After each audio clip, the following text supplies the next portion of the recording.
This is a clip from the Red Cow Arcade podcast. And then I watched Donnie Darko. And, it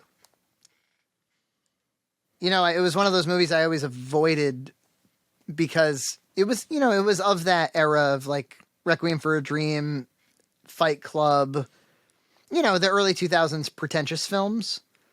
Even though like Requiem for a Dream, I was crazy for at that, like it was one of the first movies where I was like, oh my God, like the ingenuity, like of, they're telling this heavy story, but they're doing it in this way that's totally outside the box and exciting.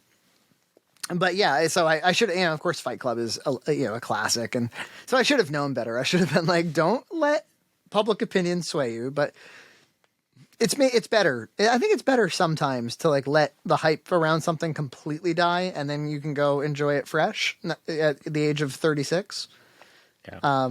That's what I did. And I liked it a lot. Jake Gyllenhaal, you can tell like this Jake Gyllenhaal kid is a revelation. Like at that time you would have been like, this kid is worth investing in. Like you would think of him as like the next Leo DiCaprio or something. If you just watched that. I haven't seen it since probably when it was released, and I remember it was hyped. It was hyped very, very aggressively to me, and you know me, I'm a contrarian. So if you hype something, I'm the same way, man. I'll be like, puh.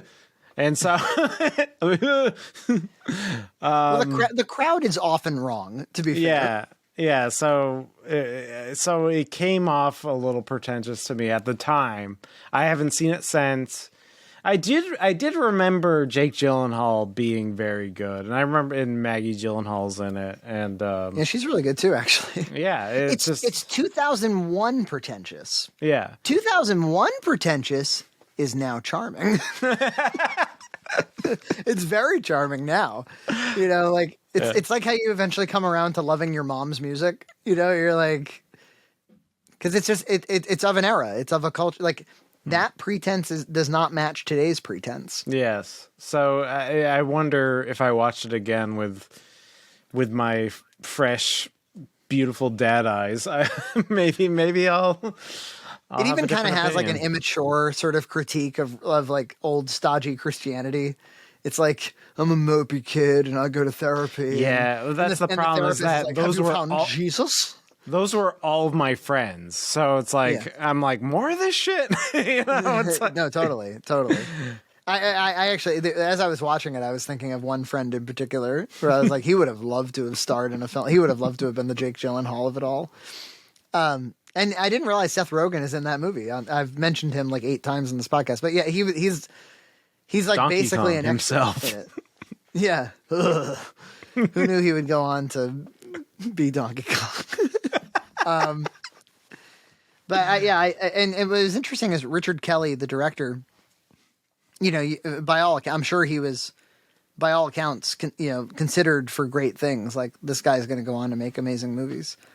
And he really made nothing after that. He made Southland Tales, which was a flop, and he made, but I think they were trying to invest in it to give him another chance. And then he made like Domino, and that's like it. Yeah. Like he hasn't made a movie since 2008. It's crazy. Darko, and he obviously has the chops. Yeah, he made like a weird. I think he made a sequel to Donnie Darko, didn't he? Oh, really? Yeah, and it flopped, and it was bad. Apparently, I haven't. This happened for a few of these directors where, like, I would argue, it kind of happened to the Wachowskis. They never really got past the Matrix, I mean, I'd argue that. But there's some people who really like it. I'm not going to yuck your yum. I haven't yet seen V for Vendetta. Maybe by the time we record next, I'll have seen that. Oh, I did see V for Vendetta at the time. Did I like it? I thought it was okay. Yeah, people like that movie. It stuck around for some reason. So I think the iconography is great. It's Hugo Weaving is amazing. Yeah. So yeah, Donnie Darko has kind of a like. I was trying to think like what's a good movie to compare this to? I think like Magnolia might be a good movie to compare it to. I didn't like Magnolia. Yeah. I liked a lot. I liked the performances in Magnolia. I don't think I really. When was the last time you saw it? When it was released. Yeah, I saw it around that time too, and I was like, "Fuck this!" Yeah. I remember like John showed it to me. He was at the time. John was like kind of like my film mentor. He was like, "You should check this out," and I hated it. I watched it again maybe 10 years ago when I was a bit older and more like film mature, and I liked it a lot more. I got it a bit more. I like the performances a lot. Like I liked Tom Cruise. Like of course Tom Cruise is really bringing it, and Julianne Moore and Julianne Moore, John C. Reilly. Yep. Yeah, so, I like when she goes, "Shut the fuck up! Shut the fuck up! Shut the fuck up!" Yeah. So but of course, like the frog thing is like okay, bizarre. Yeah, yeah. Well, PTA. I'm not always. I'm really not a huge Paul Thomas Anderson fan. At the end of the day, yeah. I like The Master, but like I think usually he gets good actors, and so that's what I like about The Masters. You have Joker there, Joaquin, and you have what's the other guy, Ginger Man? Oh yeah, Paul Philip Seymour Hoffman. Paul Thomas Anderson. Paul Thomas Anderson, the actor, of course, naturally. But I haven't seen Licorice Pizza, which is the new one. Oh, that's the new one, yeah. I think I'll prioritize. I would like to see The Tragedy of Macbeth, the Joel Coen movie. Oh, Denzel Washington. I didn't even know that existed. That's out, and people are saying it's pretty excellent. Okay, well, I'll have to prioritize that. Denzel Washington, Frances McDormand, Joel Coen, one of the greatest plays ever written. I mean, there ought to be something there. Sure. It's a Coen brother shooting in black and white. Those Coens, they don't fuck around. Like they always have something to show us, in my opinion. Even a bad Coen brothers. I mean, can you really name a bad Coen brothers movie? No. You should see the Buster Scruggs movie or whatever it's called. Oh yeah. It's that's right. You recommended that. It's the one that's got the meme with that sex pest there.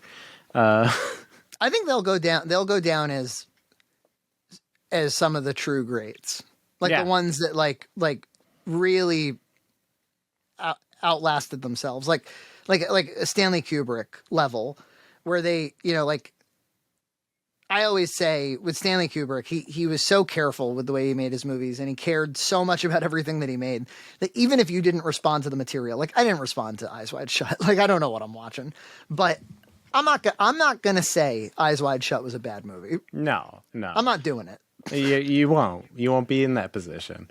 No, I'll let somebody else say it. But I'm not saying it. But Hail Caesar, oh my gosh, that's such a good. Oh, love it. And True Grit, I know I bring it up like every podcast, but like we watched it on I don't know if I ever told you this. My dad loves True Grit, and my dad doesn't like very many movies, and he popped it on Christmas one time, and like Christmas Day, and it was one of those situations where we were kind of like stuck at his house for a while, and like not really knowing what to do with ourselves, and like suddenly True Grit was on TV. Oh yeah. And we were like, "Oh, this is great." I don't want to interact. It's like being on an airplane and like the Avengers comes on. Don't normally like the Avengers that much, but you're like, "Oh, great." But that was probably when we really fell in love with her. This is super good. Yeah, from the costume design, the performances, the thoughtfulness, the dialogue. The dialogue is so good. Every line is subtly hilarious and timed well. And anyway, it's become a Christmas movie for us, where we're like, let's put it up. Like it's a Christmas night. It's Christmas Day night. So Gloria's to bed. The presents are all over the place. You put on True Grit, and that like old Western, old timey music plays.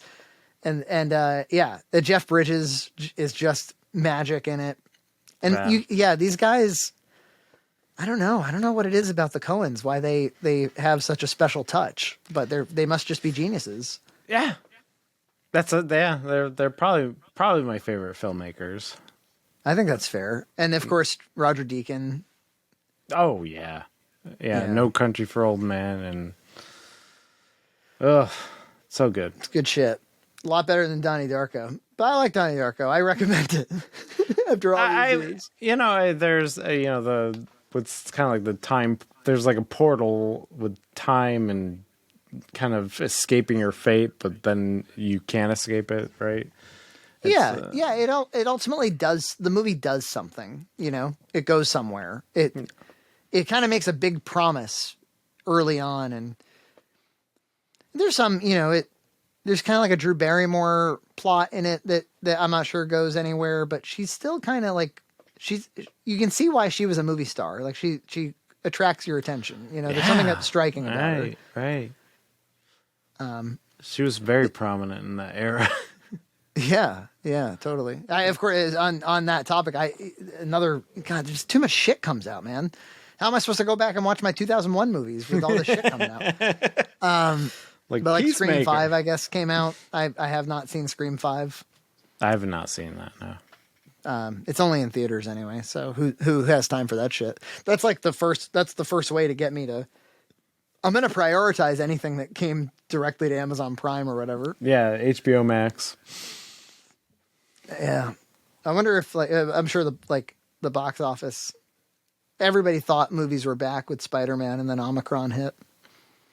But I think if it was as good as Spider-Man, they'd still come back. They're not coming back for Scream 5. Well, maybe I'll live to regret saying this, but Omicron's going to be gone in about 2 weeks based on the data in the UK. Yeah, I mean, who knows? I'm not going to... I've learned my lesson. I'm not going to comment on anything. Masks, at the beginning, I was like, masks, maybe they're not real. But I'm not going to say anything. No medical advice from EJ Massa. Subscribe to Red Cow Entertainment on Patreon for full episodes every other week.